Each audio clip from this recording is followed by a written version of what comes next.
আমার মেয়ে সোনা প্রথম নিজের দেশে যাচ্ছে। খাবারের রংটাই বলে দিচ্ছে দেশে এসেছি। হ্যালো এভরিওয়ান, কেমন আছেন সবাই? আশা করি সবাই খুব খুব ভালো আছেন। আমার প্রবাসী জীবনের আরও একটা নতুন ব্লগে আপনাদের সকলকে অনেক অনেক ওয়েলকাম জানাই।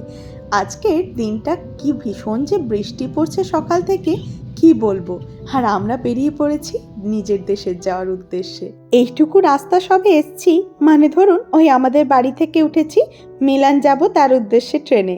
এখনই মনে হচ্ছে কতক্ষণে যেন রাস্তাটা ফোরাবে, এখনই আর তস হয়েছে না। আর এই যে তার সাথে আছে আমাদের 8 মাসের পুচকু সোনা মিও। ও যাচ্ছে ওর নিজের দেশে, নিজের মাটি প্রথম দেখবে, নিজের দেশকে প্রথমবারের জন্য। ওর ব্যাপারটা ও তো বুঝতে পারছে না, বাট ওর ব্যাপারটা একটু বেশি স্পেশাল। আর এই যে আমরা এখন নেমে পড়েছি মিলান স্টেশনে। স্টেশনটা এত বড়, আমরা জাস্ট একটা কর্নারে এসে নেমেছি। চলুন, আমারও দেখা হয়নি ইতালিতে মিলান স্টেশনটা, আর আপনাদের সাথেও শেয়ার করি এটা কেমন দেখতে। জানেন, মিলানের এই স্টেশনটাও নাকি এখানকার একটা দর্শনীয় স্থানের মধ্যে পড়ে। যাক বাপু, এখন আর এদিকে একদমই মন নেই আমার। মনে হচ্ছে কখন গিয়ে এয়ারপোর্টে পৌঁছাবো আর কখন উঠবো দেশে যাওয়ার জন্য ফ্লাইটে। আর কি জানেন, এখানে ইতালিতে দুজন মিলে একা একা ওই ছোট্ট বাচ্চাটা হওয়া, তাকে সমস্ত কিছু সামলাতে সামলাতে, এখানে তো ধরুন তেমন কোনো হাউস হেল্প পাওয়া যায় না, একদম হাঁপিয়ে উঠেছিলাম। তো সেই জন্য এখন একটু স্বস্তির নিঃশ্বাস। আর এই যে দেখছেন, আপনাদের সাথে গল্প করতে করতে আমি এয়ারপোর্টেও পৌঁছে গেছি। আর এয়ারপোর্টে একটা অদ্ভুত ব্যাপার জানেন, আপনি স্টেশন থেকে একদম আপনি ট্রেনে উঠলে এয়ারপোর্টের মধ্যে নামিয়ে দেবে। আর এখন আমরা ফ্লাইটে উঠে পড়েছি। আর এই যে যিনি এখন খুদে সদস্য আমাদের, উনি সিটে বসে খুব মজা করছেন। মিওকে নিয়ে, মানে আমার এই 8 মাসের বাচ্চাকে নিয়ে ট্রাভেল করতে কি কি সুবিধা হয়েছে, কি কি অসুবিধা হয়েছে, বা কেমনভাবে ট্রাভেল করব, কি কি প্রয়োজনীয় জিনিস নেওয়ার আছে, সমস্ত কিছু নিয়ে আমি একটা সেপারেট ব্লগ করব। আমার চ্যানেলটাকে সাবস্ক্রাইব করে দিয়ে আরও অনেক কিছু ব্লগ দেখার জন্য। আর এই যে এই দৃশ্যটা আপনাদের না দেখিয়ে পারলাম না। আকাশে এখন প্লেন উড়ছে বাড়ি যাওয়ার উদ্দেশ্যে।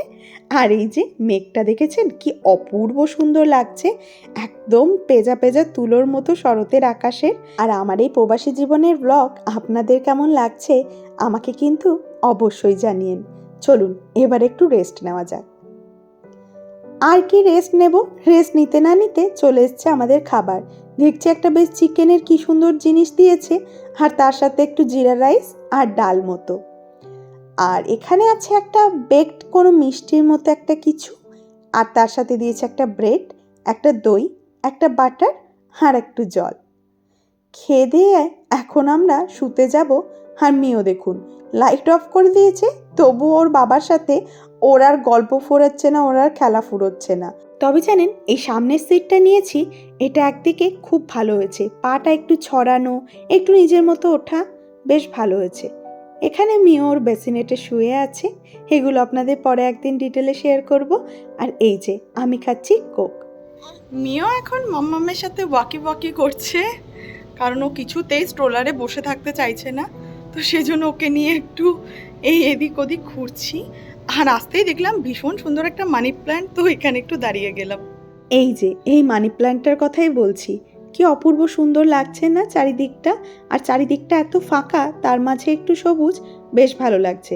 এই দেখুন আমার ভরসায় সুমন দেখছি চার্জার, ফোন টোন সমস্ত কিছু এখানে রেখে চলে গেছে। কি আর করি, একটু বসি। আমাদের ফ্লাইট নেমে গেছে, আর নেমেই কিন্তু ভীষণ খিদে পেয়ে গেছে জানেন। তো ভাবছি কিছু একটু খেয়ে নিই। তো সুমনকে বললাম যে আমার তো ফেভারিট ইডলি, মানে আমি খুব খেতে ভালোবাসি, বাট ইতালিতে তো এইসব কি বলবো পাওয়া হয়তো যায়, কিন্তু সেরকম স্বাদ এই দেশের মতো স্বাদটা কোনো রকমেই আসে না। সেজন্য সুমনকে ভাবলাম, বলি চলো খিদে পেয়েছে একটু যাই। তো বাবা ও দেখছি কিছুক্ষণ পর নিজেই বলছে, চলো তোমাকে একটু নেমেই বলেছিলে ইডলি খাবো, খাইয়ে আনি আগে, তারপরে যাওয়া হবে কলকাতা, আগে তোমার স্বাদটা তো একটু পূরণ হোক। তো ওকে আমি আসলে বলেছিলাম যে আমি নেমেই কিন্তু ইডলি খাবো, তো সেই জন্য। আর এই যে এখানে এখন চলছে দীর্ঘ লাইন, আর এই লাইন দেখে আমি বেশ অবাক। সমস্ত যেখানে অন্য জায়গায় আছে, যেখানে কেএফসি আছে, সেই সমস্ত জায়গায় ইন্ডিয়ানরা, আর এরকম একটা ইন্ডিয়ান রেস্টুরেন্টে এক গাদা ফরেনিয়ারদের ভিড়। সবাই আমাদের দেশি খাবার খাচ্ছে। আর দেখুন, দেখেই কেমন মনে হচ্ছে না একটা দেশের ছোঁয়া, সবুজ, সাদা, কমলা, একদম আমার নিজের দেশে এসেছি যেন খাবারটাই জানিয়ে দিচ্ছে। আর এই যে জল, এয়ারপোর্টে জানেন জল কিনতে খুব গায়ে লাগে। এই জলের বোতলটা 100 কত টাকা জানেন, মানে ধরুন 180 টাকা মতো পড়লো। দেখেই আমি অবাক। আর এখন কি, এখন মন প্রাণ ভরে একটু খাবারটা খেয়ে নিই। খাবার খেয়ে নিয়ে আবার উঠতে হবে আমাদের কলকাতা যাওয়ার ফ্লাইটে। আর যেন তর সইছে না জানেন, মনে হচ্ছে কখন কলকাতা যাওয়ার ফ্লাইটে উঠবো আর কখন বাবা মায়ের সাথে দেখা হবে, মিওকে প্রথম তারা দেখবে। এই যে আমাদের বোটিং হয়ে গেছে, এবার আমরা যাচ্ছি। আর কি, এবার মিও সোনা ওর দাদু ঠাম্মা দাদু দিদাকে সবাইকে দেখার জন্য একদম রেডি। ভাবছিলাম জ্বালাবে, কিন্তু বেচারা ও এত টায়ার্ড, বেশ দেখছি মায়ের কোলে ঘুমিয়ে গেছে।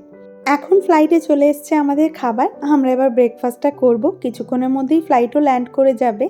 তো চলুন আজকের ব্লগটা এখানেই শেষ করছি। ব্লগটা কেমন লাগলো আমাকে অবশ্যই জানিয়ে, ভালো লাগলে একটা লাইক করে দিন। আর আমার প্রবাসী জীবনের বা আমার দেশে আমি কি কি করছি, মিওর সাথে সবারই কেমন সময় কাটছে, সমস্ত কিছু আপনাদের সাথে শেয়ার করব। তো অবশ্যই করে চ্যানেলটাকে সাবস্ক্রাইব করে দিন। দেখা হচ্ছে খুব শীঘ্রই অন্য একটা ভিডিওতে।